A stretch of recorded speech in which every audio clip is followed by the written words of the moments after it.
Então, ele procura um analista, um psicólogo, enfim, e fala disso. Olha, até hoje eu fui desse jeito, mas algo aqui dentro está me dizendo que eu não sou assim. Eu estou pensando de outra forma. Nós pegamos esse fio e é onde começamos a construir um novo sujeito. É a partir do momento da fala dele.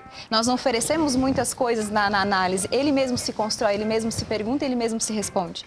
E nós estamos ali com a escuta, com aquela escuta, a escuta livre, escutando o que aquele sujeito está dizendo. Tem muita gente.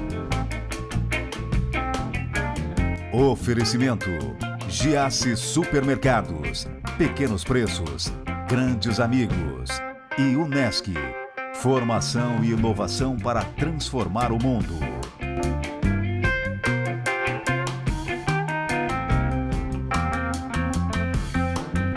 Ela é psicóloga, está no caminho para ser psicanalista e é uma especialista em testes psicológicos. Eu tenho o prazer de receber no Humanos Talk Show de hoje, Carol Frederico. Tudo bem, Carol? Tudo bem, mano. Que prazer lhe receber. É um prazer todo meu estar aqui. Tá, me diz uma coisa, o que é um teste psicológico? Testes psicológicos são aqueles testes que fazemos nos pacientes para identificar ou alguma patologia, algo da personalidade desse sujeito. Através desses testes, nós conseguimos identificar. Eu tenho medo de psicólogo, sabia? E por Porque o quê? psicólogo está sempre te avaliando. Analisando. Sempre, sempre, ou não?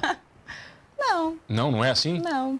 De vez em quando só. Não é meio automático de vocês? É automático. Né? Vocês vão olhar para uma pessoa e vão dizer, essa tem transtorno disso, disso, disso. Ah, vai dizer que não. Você faz uma lista já. É automático. Algumas coisas você escapa, algumas coisas. Mas dá para desligar isso do psicólogo ou não? Com certeza. Você consegue separar o psicólogo da vida pessoal? Não, muitas vezes não. Quando se trata dos meus pacientes, eu consigo completamente. A partir do momento que eu saio do set analítico, que eu saio do consultório, ficou ali o caso dos meus pacientes. Você nunca leva para casa? Não, eu fico pensando no caso, né? Eu sempre fico pensando no caso, mas isso não interfere na minha vida ou no meu dia a dia. Não fica triste, por exemplo? Se algo que o paciente fala causa em nós algo, isso não quer dizer do paciente. Isso quer dizer da gente. É por isso que eu não gosto de psicólogo. Ele sempre tem uma resposta para tudo bonito. O analista Ali, leva isso para o seu analista. Tá. Aí você vai se consultar com alguém. Com a minha analista. E dizer que você... Algo no paciente me tocou. Então eu vou resolver isso na minha análise, porque isso não quer dizer do meu paciente, quer dizer de mim. Tá, e você pode decidir não atender alguém? Posso. Pode mesmo? Não, olha, infelizmente teu caso não dá, não quero te atender, isso Na mexe mais verdade, comigo. é assim, a psicanálise, nós chamamos, quando vamos receber um paciente no nosso consultório, chamamos de entrevistas preliminares, que é uma entrevista para a análise, para o processo de análise, que é quando colocamos o paciente no divã. Então, antes O divã que não precisa disso... ser divã, né? Pode ser um sofá, Pode ser um quer dizer, uma sofá. cadeira, quer dizer, o divã é para ficar bonito, né? Não, é que na verdade o divã é a posição que ele fica de trás. Por exemplo, num set analítico, tu fica aí... Eu deito aqui, né? No divã, né? Não, Como é que é? eu deito aqui. Tá. Eu sou psicólogo e você tá no divã. Tá. Na situação de paciente, eu fico aqui. Mas por quê? Não olhar no olho é importante? Exato. Quando Freud descobriu isso, foi assim, ele estava naquele momento apaixonante da escuta do inconsciente nos sujeitos, descobrindo toda aquela teoria das histéricas, né? Não faço ideia do que você está falando. Não faço ideia. Quando Freud foi descobrir, quando ele foi construir a teoria da psicanálise, ele fez muitas escutas, inúmeras escutas. Ele descobriu isso nas histéricas, com a questão do corpo, quando as mulheres se torciam no corpo, essa questão do corpo. Então, ele descobriu que havia algo aí nessas mulheres que não eram com medicamentos, que não eram com eletrochoques. Havia algo nessas mulheres do sexual, que deveria estar na palavra. Então, Freud começou a escutar essas mulheres e começou a perceber que o corpo delas começava a voltar ao normal. Por isso histéricas. Histéricas, da histeria do corpo. Essa palavra histérica vem do útero, né? Da histeria do corpo. Como se fosse nas mulheres, algo da mulher, do sexual da mulher. Porque antigamente as mulheres eram sexualmente muito reprimidas, né? Elas não podiam falar da sexualidade delas. Então elas reprimiam isso porque era proibido. Então era muito mais comum naquela época ter essas mulheres histéricas com a torção no corpo, porque não podia ter o ato sexual. Quer dizer, o corpo, na verdade, ele refletia tudo o que elas não podiam dizer. Exato, era um sintoma, o corpo era o próprio sintoma. Era uma doença. Isso. Então eles chamavam exorcistas. Naquela época, eles chamavam exorcista porque as mulheres estavam possuídas, endemoniadas, que eles usavam esse termo, Era né? só tesão. Era só tesão. Olha aí, o mundo resume-se a isso. Mas não é. É a sexualidade. Por que a sexualidade ela é tão atrelada e relacionada com doenças? Porque é algo que é proibido, é algo que não se pode dizer, é algo que a gente não pode colocar no ato. Claro, cara, imagina, hoje em dia ainda é mais fácil falar disso, né? A atualidade está muito girando em torno disso, da sensualidade, do corpo. Porém, falar sobre isso é diferente. Até hoje eu acho difícil ainda, Carol, em alguns momentos você falar. Sim, sim. Tem pessoas que ainda não conseguem falar. Sim, isso é só no set analítico, aquela grande enxaqueca que de repente uma mulher tem, ou um homem, de repente pode ser algo sexual, algo reprimido ali nele, naquele corpo, que ele não sabe se ele não falar. Tá, mas quando o Freud começa a desenvolver isso e falar sobre isso, eu imagino que ele foi contestado, ignorado, os haters daquela época. O Freud sofreu muito até conseguir construir essa teoria. Ele passou por inúmeras humilhações no centro, com os médicos, né? Que o Freud estava agindo como louco em falar disso. Porém, dia a dia, com as escutas e com o resultado dos pacientes, a teoria começou a criar corpo. A teoria começou a de fato ser real. Eles começaram a perceber que através da palavra estava a cura. Porque o Freud, ele não foi o grande descobridor do inconsciente. Houveram outros antes dele. Porém, o Freud descobriu o grande método de escutar o inconsciente, que é a escuta livre, a associação livre. Então, o que nós estávamos falando do divã, que quando eu deitei, essa posição do divã, o que acontece? Quando o Freud escutava muito tempo os pacientes, era um atrás do outro, durante o dia. Um atrás do outro. Então, uma certa vez, uma paciente chegou ao Freud e disse: Freud, o senhor está meio cansado? O senhor está com o rosto meio abatido? Então, o Freud teve essa ideia genial de colocá-la num divã. Aí ele podia dormir também. Quando alguém falar, eu botava dormir. Isso realmente nunca acontece. Não acontece mesmo. E se provoca sono em nós, o paciente, algo também está dizendo. Tudo é um dizer. Mas não tem umas histórias chatas, às vezes, cara? Ai, tem muitas. Ah, para. Deve ter história muito legal. Muito legais, mas as chatas também fazem parte dessas... Quer dizer, você tem que ouvir tudo? Tudo. Tem muitas pessoas que procuram um psicólogo só para terem uma afirmação de uma decisão? Com certeza. Quer dizer, a pessoa já decidiu, mas ela precisa que alguém valide aquilo, e a opinião profissional é que, não, foi meu psicólogo, ele falou que eu tenho que fazer isso. É exatamente. Quando chega uma queixa assim, na verdade ainda não é um paciente que está em análise, é um paciente que ele ainda quer colocar a responsabilidade em alguém. Ele precisa transferir. Foi quem disse, foi a minha psicóloga, então estou fazendo o que a minha psicóloga disse que eu tenho que fazer. Quando, na verdade, ela também não está admitindo aquilo que ela é, o que ela gostaria de falar de fato, e passa a responsabilidade para outra pessoa. Um trabalho de análise também é esse, é colocar a responsabilidade no sujeito nele. Ele se responsabilizar pelos seus atos, pelos seus desejos. De fato, quem ele é. Tá, mas se a gente voltar atrás, vamos voltar lá uns 10 anos... Dizer que você ia no psicólogo era alguma coisa, motivo de chacota na sociedade. Hoje está até meio chique dizer que você tem um psicólogo. Eu Fui no meu analista. Fui no meu analista. Pô, acho tão bonito isso. Vou consultar. Não, deixa eu ir no meu analista essa semana, depois a gente conversa. Chiquérrimo. Ficou chique mesmo? Ficou bacana? Na verdade, não é um pouco de chique, digamos assim, mas é um trabalho árduo que nós temos passado durante todos esses tempos. Dessa reconstrução? Dessa geração do Freud em diante, veio Lacan, e de Lacan vieram outros escritores, outros psicanalistas, que até chegar à nossa geração de hoje. Foi muito trabalho árduo, muitas escritas, muitas escutas, até chegar a essa conclusão. Muitas experiências, até chegar à conclusão de que, fato, se cura através da palavra. Dentro de um consultório se cura. E a psicanálise, ela é super atual, no meio de todos os artistas. Cazuza tinha o seu psicanalista, os grandes ele era daquele poetas. jeito com o psicanalista, imagina se não tivesse. Tem até uma música que ele diz, eu vou pagar a conta do meu analista para que eu não precise saber mais quem eu sou, em uma música que ele diz isso. Então é bem interessante que a psicanálise no meio dos artistas está há muito tempo, só que era pouco se dito disso. Os psicanalistas, eles eram mais escondidos, assim. Seria mais escondido, né? Era quase que numa sex shop, né? Você ia no psicólogo. Né? Ninguém podia saber que você estava indo no psicólogo, que você estava doente, estava louco. Né? Coisa de gente louca, né? Ainda bem que mudou. Eu falo pra você que até eu ir numa psicóloga a primeira vez, eu tinha muitos preconceitos comigo. Eu era carregado de alguns preconceitos destes.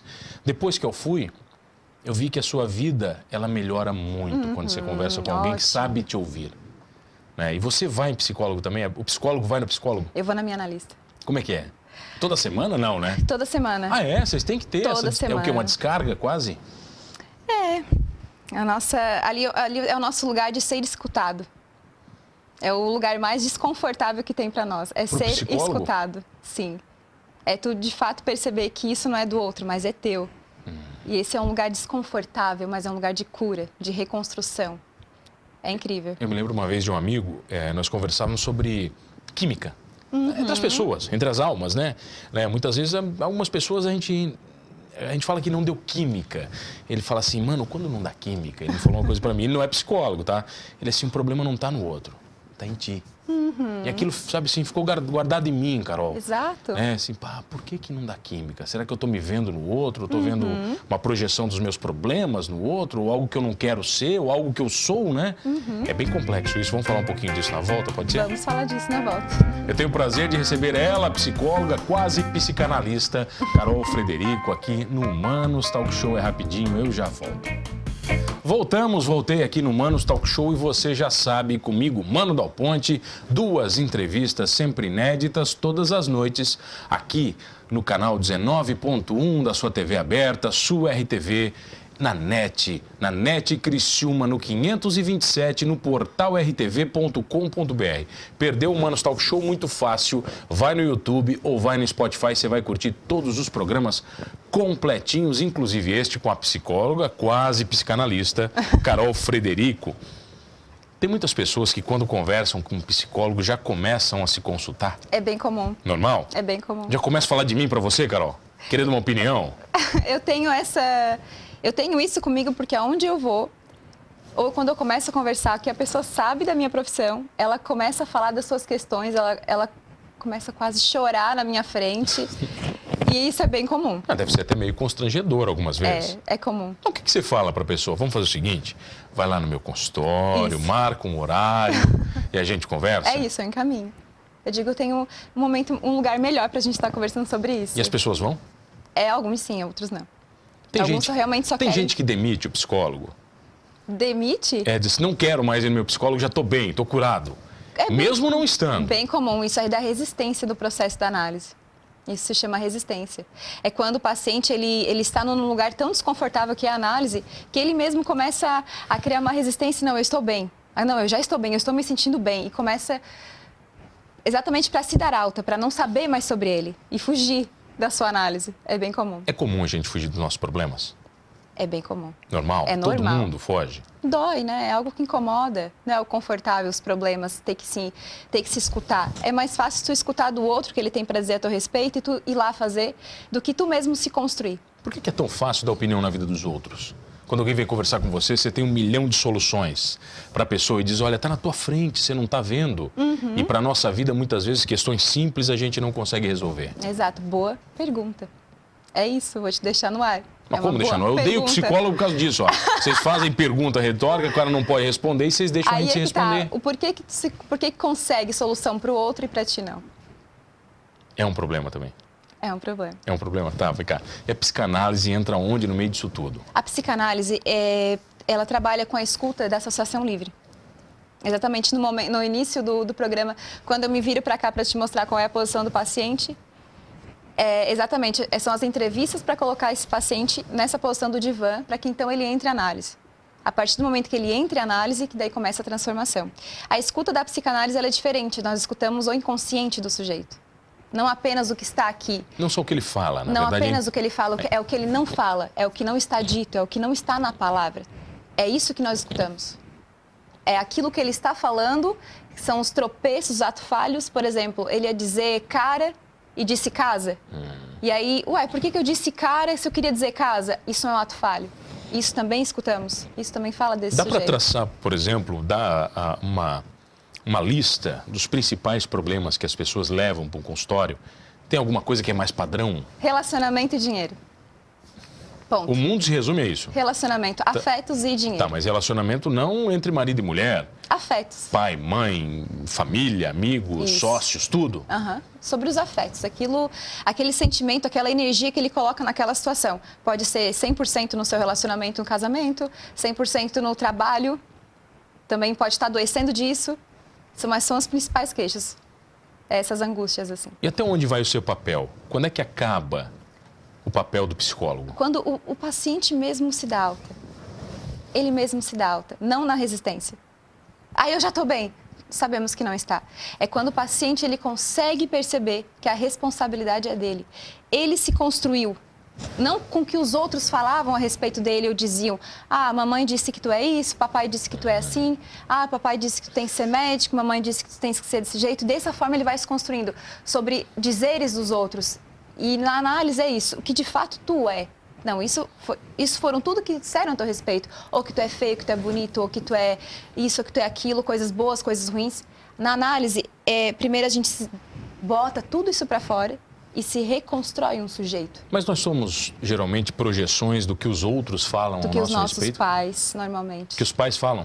Normalmente. Ou aqueles que exercem essa função. Quer dizer, quem está próximo ali acaba dizendo que a gente isso. é.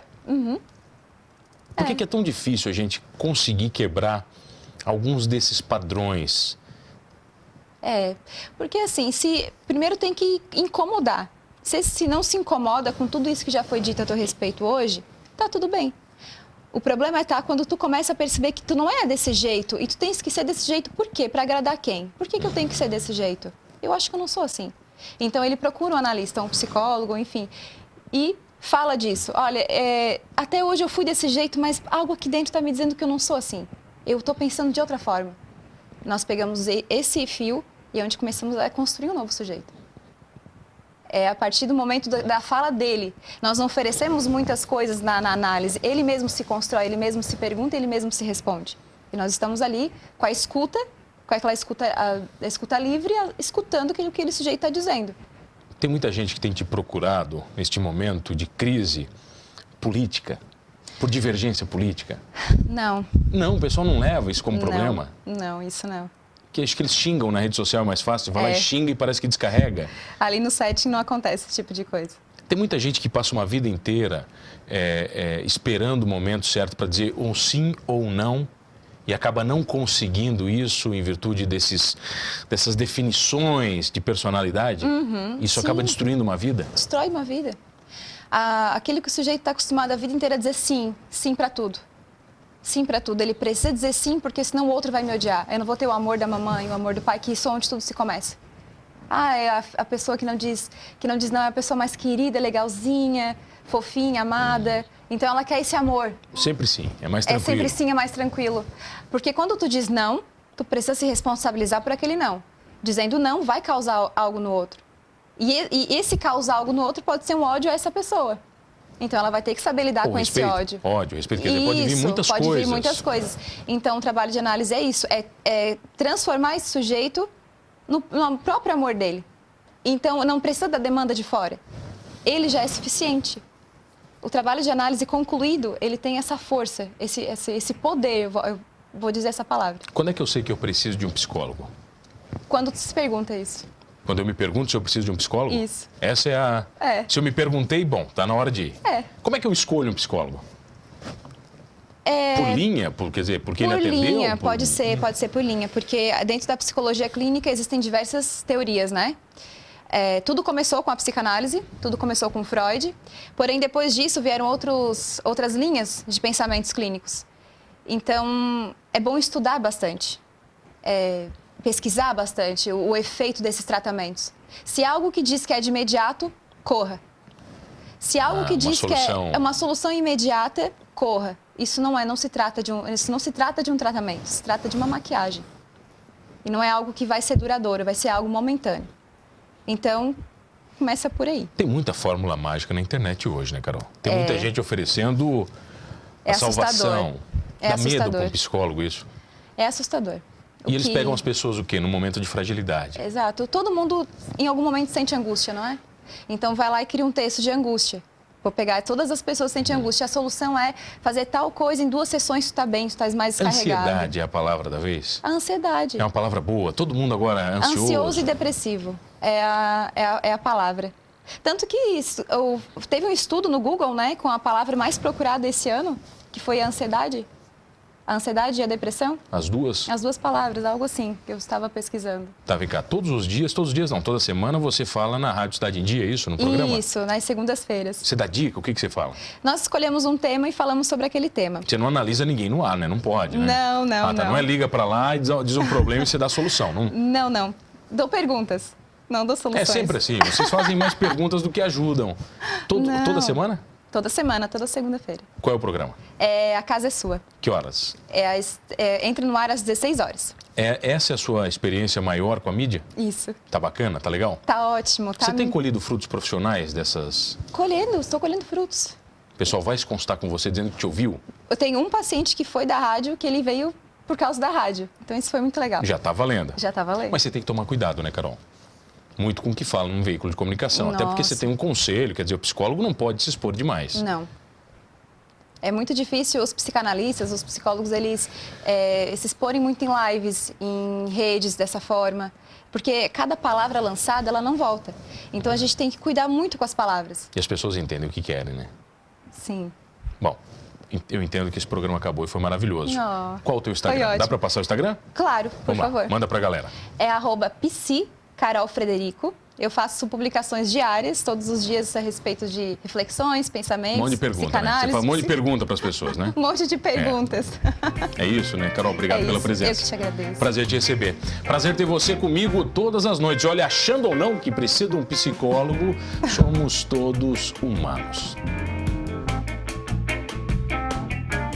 Oferecimento: Giasse Supermercados, pequenos preços, grandes amigos. E Unesc, formação e inovação para transformar o mundo.